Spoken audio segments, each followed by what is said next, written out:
Bueno, estuve escuchando el debate entre Ehrman y Craig. eh, Decepcionantes los dos. Digo, los argumentos de Craig son de bodrio fundamentalista infames. No te explico por qué. Y los argumentos de Ehrman limitados. Es decir, me sorprende que no aborde la verdadera problemática del asunto. Aquí el tema es la resurrección de Jesús. ¿Se puede considerar un evento histórico, sí o no? La argumentación de Craig en la línea fundamentalista, por ejemplo, estilo Josh McDowell, estamos hablando de lo peor de lo peor. La idea de Craig es que la tumba vacía, que los testimonios de la gente que dijo que Jesús, a que lo habían visto vivo, o que la devoción con la que los apóstoles predicaban después de la resurrección de Jesús, a una costa de sus propias vidas. Entonces Craig dice que estos son hechos incuestionables, que toda la discusión se resume en no los hechos como tal, sino cómo los explicamos. Ehrman se enreda con, aunque menciona puntos muy buenos, pero se enreda con lo esencial. ¿Qué es lo esencial? Efectivamente, como me señala, esos 4 puntos que propone Craig no son hechos incuestionables, al contrario, están hipercuestionados. Más bien, lo fácil es demostrar que son falsos. Pero Ehrman comete el error, y por eso se enreda, de conceder que los evangelios se escribieron en el siglo I. Ahí está el problema de todo. Es decir, las únicas fuentes documentales que tenemos para esto de la resurrección son los evangelios. Los evangelios no se escribieron en el siglo I, se escribieron en el siglo II por cristianos. Entonces, los evangelios no registran los recuerdos de testigos presenciales o de personas que conocieron a testigos presenciales. Esta, esencialmente, es la base de toda la argumentación fundamentalista. Los evangelios recopilan las creencias de los cristianos del siglo II, construidas después de más de un siglo de enriquecimiento, si le quieren decir, o deformación de la narrativa original.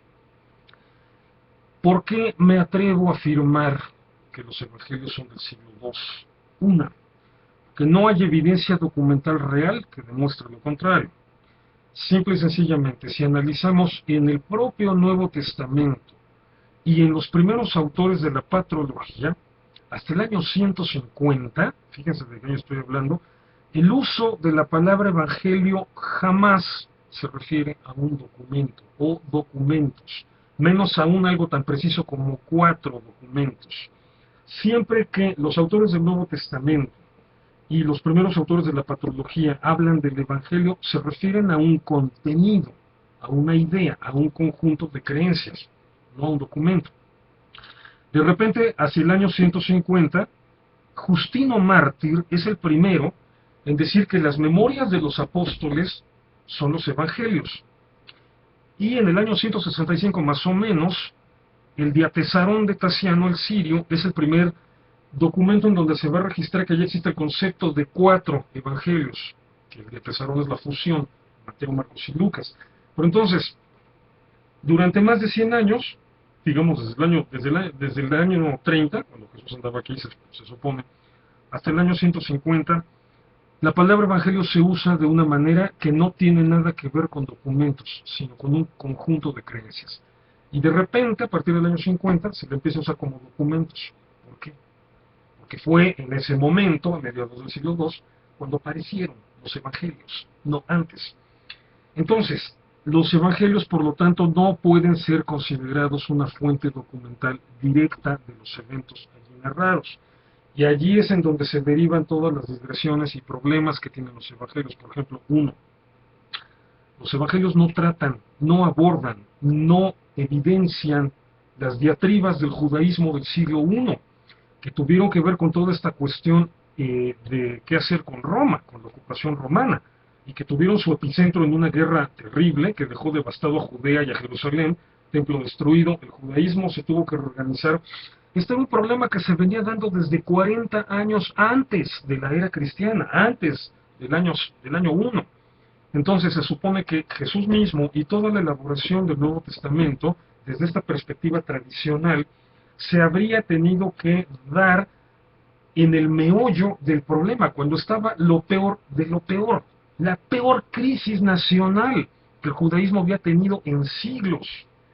Si el Nuevo Testamento hubiera sido escrito por judíos de ese tiempo, esa peor crisis nacional tendría que estar en cada página, y no está. Por el contrario, los pocos elementos que tienden a llevarnos hacia esa temática están claramente diluidos, retocados, anulados por los redactores finales del Nuevo Testamento. Lo que significa que esos autores originales ya no estaban interesados en el problema de la guerra de los judíos contra Roma, los problemas entre judíos y romanos. Estaban interesados en otra cosa. ¿En qué? Cada página, cada libro, cada capítulo del Nuevo Testamento está fundamentalmente enfocado a refutar las creencias gnósticas. Y el gran conflicto con los gnósticos empieza en el año 144.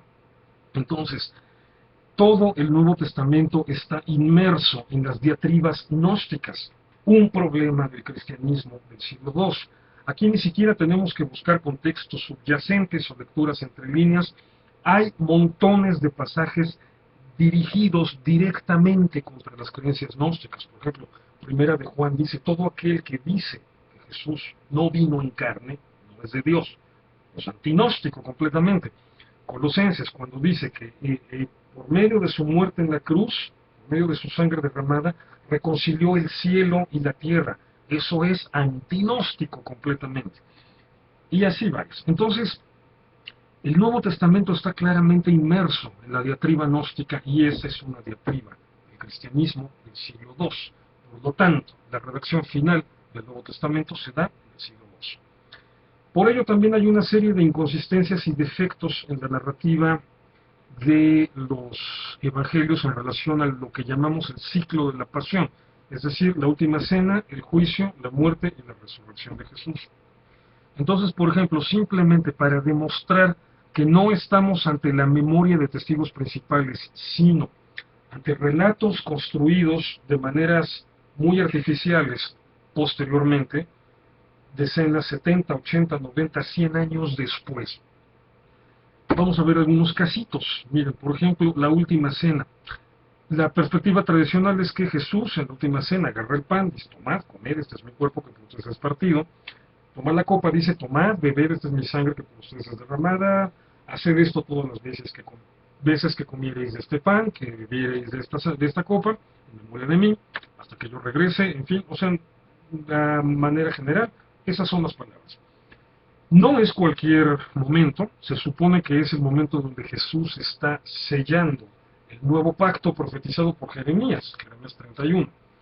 Entonces se supone que son las palabras fundamentales de su ministerio. Aquí en este momento se firma un nuevo pacto entre Dios y su pueblo.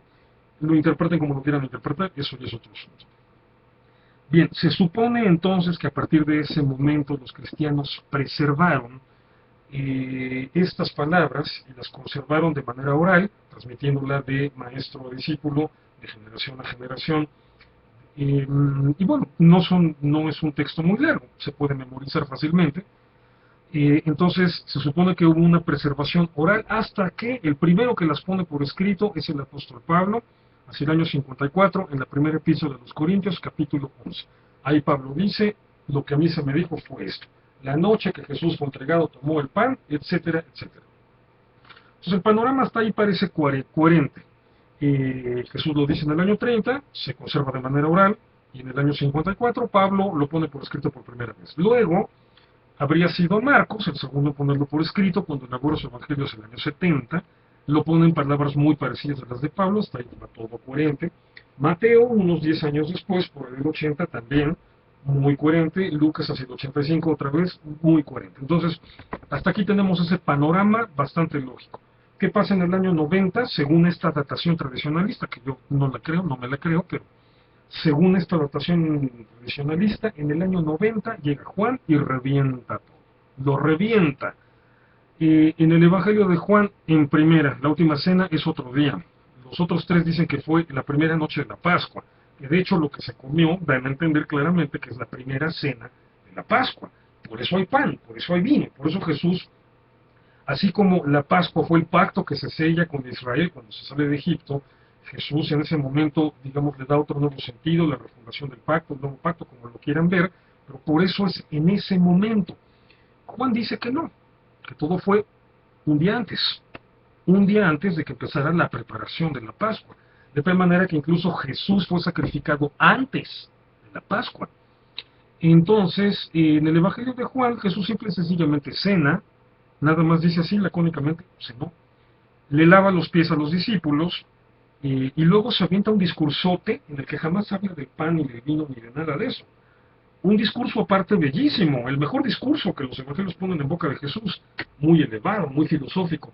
Otra prueba de que no lo escribió un judío, lo escribió alguien bastante bien inmerso en la cultura griega y bastante con un buen dominio del idioma griego.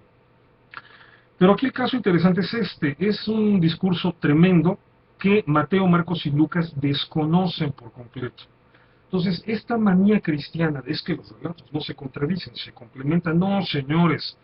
Juan dice que fue un día, Mateo, Marcos y Lucas dicen que fue otro día. Juan dice que lo importante de la cena fue un discurso filosófico que se echó Jesús. Mateo, Marcos y Lucas dicen que lo importante fue el momento en que tomó el pan y tomó la copa. Nos están contando relatos diferentes, peor tantito.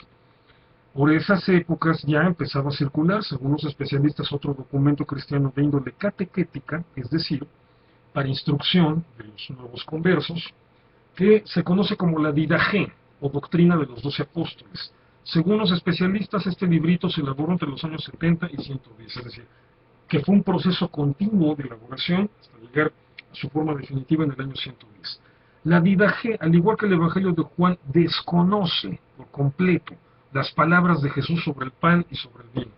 Cuando habla del ritual cristiano donde se tiene que tomar pan y vino, la Didaché dice, agarras el pan y le das gracias a Dios porque, en resumidas cuentas, los ingredientes de este pan estaban dispersos en un campo de trigo, fueron molidos y llegaron hasta aquí.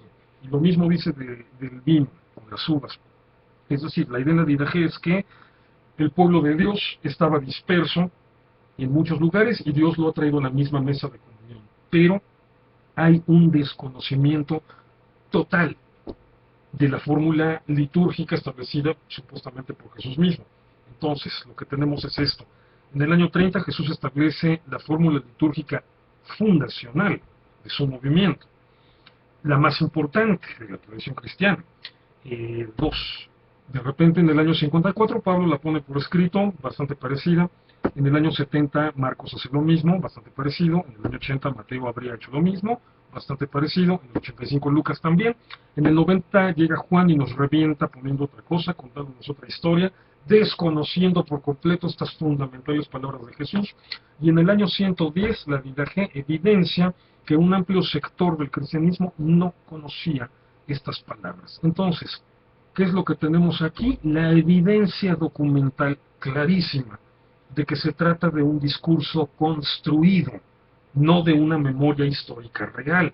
Es decir, que todo este discurso pretendidamente de Jesús, según el cual tomó el pan y dijo, tomad, comed, etc., lo construyó el cristianismo después del año 110, al punto de que un evangelio y un documento fundamental como la Didaché no lo conocen.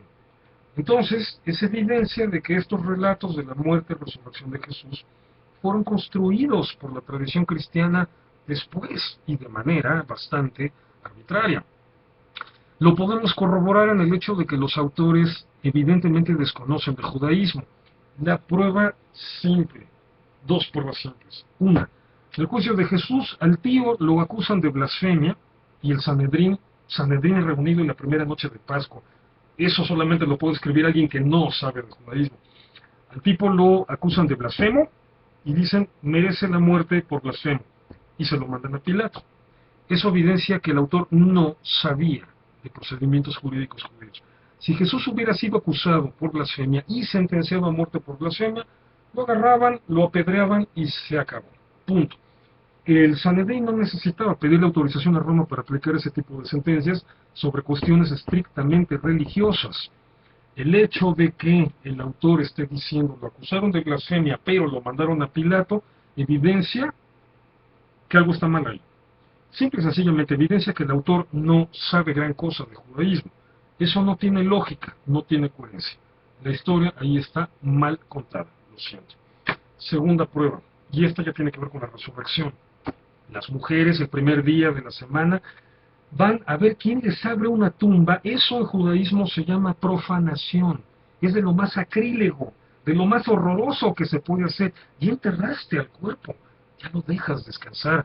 La Torah dice, del polvo venimos, al polvo debemos volver, ya se murió, ahí lo dejas. No tiene ninguna lógica dentro de la cultura y la religión judía que dos o tres mujeres, depende del evangelio, quieran que les abran la tumba para untarle ¿qué? Mejunjes, pomadas, ungüentos, a un cuerpo que tiene 2 días pudriéndose. Esto en realidad es, desde una perspectiva judía, aberrante. Entonces, la base del relato de la resurrección, la base es inverosímil desde el principio, evidentemente escrita, construida por gente que no era judía y que no sabía cómo son las costumbres judías. Entonces todos estos elementos van demostrando que los textos son tardíos, que los textos se elaboran en ambientes no judíos y que los textos no pueden ser tomados como fuentes históricas. Tan simple, así de fácil, insisto. Herman se pierde, obviamente Craig todo lo que expone no contesta, no aborda los temas que acabo yo de plantear. Sigo sin conocer a un fundamentalista estilo Craig, estilo Josh McDowell, estilo estos tíos, que ofrezca una explicación sensata, coherente y redonda de estos puntos que acabo de señalar. Las evidencias internas y externas de que estos relatos son del siglo II y construidos con propósitos completamente diferentes y que no tienen nada que ver con las fuentes realmente históricas. Entonces, pues lo sentimos, la resurrección no puede ser considerada un evento histórico, es un asunto estrictamente de fe. Y hay que se quede.